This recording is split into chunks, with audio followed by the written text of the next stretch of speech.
There's a saying, right place, right time. But there's a reason that you ended up in that place at that time. Interior. Izzy's studio. Day. Writer sits, typing, nothing. Exterior. Creepy barn. Night. Really? That's terrible. Delete. Delete, delete, delete.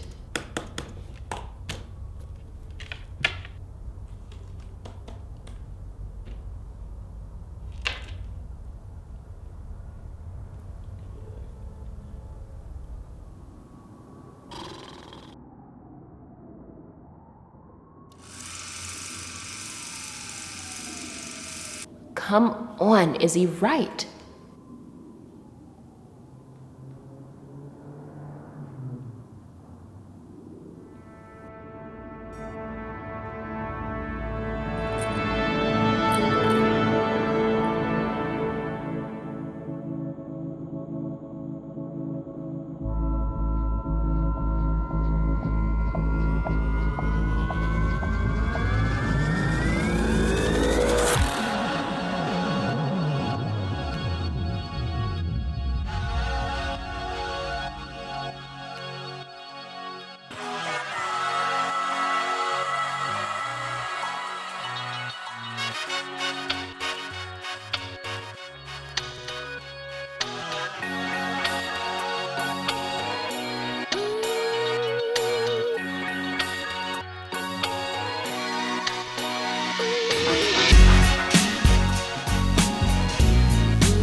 David, what did you struggle with in terms of the form of putting your stories together in a particular form? I think documentary is an incredibly vibrant form right now because I think you're not beholden to the same kinds of structures that you have to have in a narrative. Narratives are about iconic representations of real life.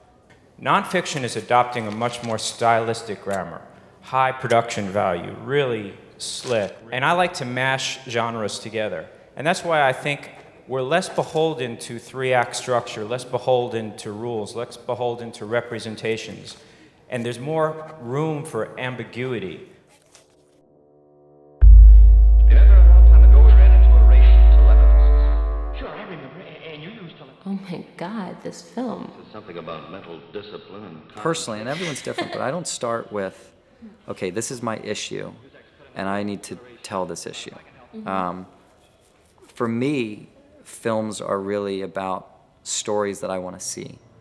You know, as a moviegoer, as someone who goes to the movies every weekend, I love movies, so I want to make movies that I hope to love myself. Writing for me was always a means to direct. Your writing is a reflection of who you are. For me, my writing's not really for other people to understand anyways. It's more for myself. It was an interpretation of my environment, and it was something that was very healing and cathartic for me. Yeah. And keeping it personal to me means keeping it truthful. If I just tap into really specifically what my experience was, then maybe people can relate to it because Absolutely. It's so true. Authentic, genuine. Exactly. I definitely want to set some new rituals for myself. Write every day. Write what you know. Your own life could be your biggest inspiration. The things that hit home for you can hit home for an audience.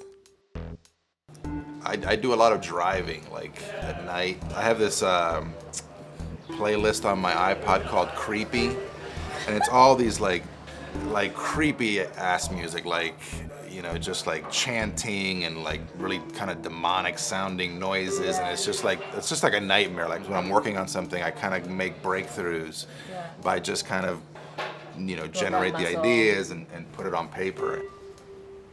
I find that I'm most inspired by subject matter and I don't know, news and things that I'm reading and people that I meet and experiences that I have, and I'm much more inspired by those and then telling those stories. I feel like we never find what we're looking for. But Maybe, if we stop looking, we'll start seeing.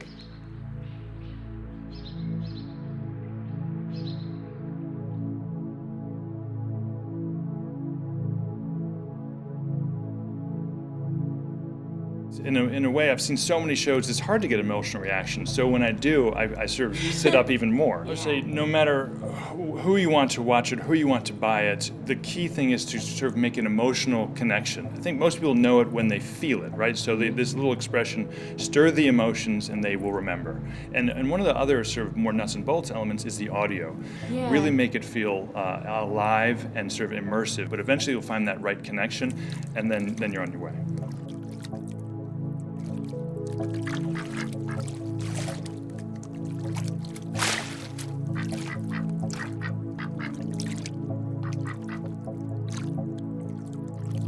That's what creating is. You're gonna put something out there and people are gonna interpret it in different ways, and that's actually the beauty in it all. Every film is changing me, and that's why I pursue them.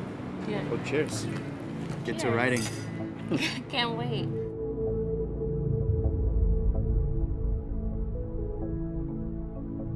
I think that's just the nature of doing something creative. You know, whether you like the movie or not, it's like, holy shit, we did this. Yeah. You know, we pulled this off.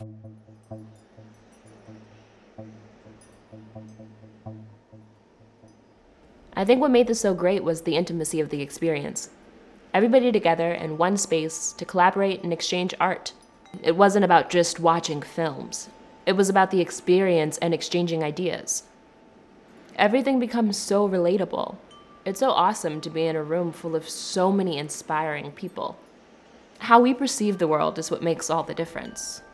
We have to set aside the time for things that we don't normally do. Even when you think the glass is full, make it overflow. That's when you get the juicy influx of inspiration. Which leads us back to here. So, what should I write about?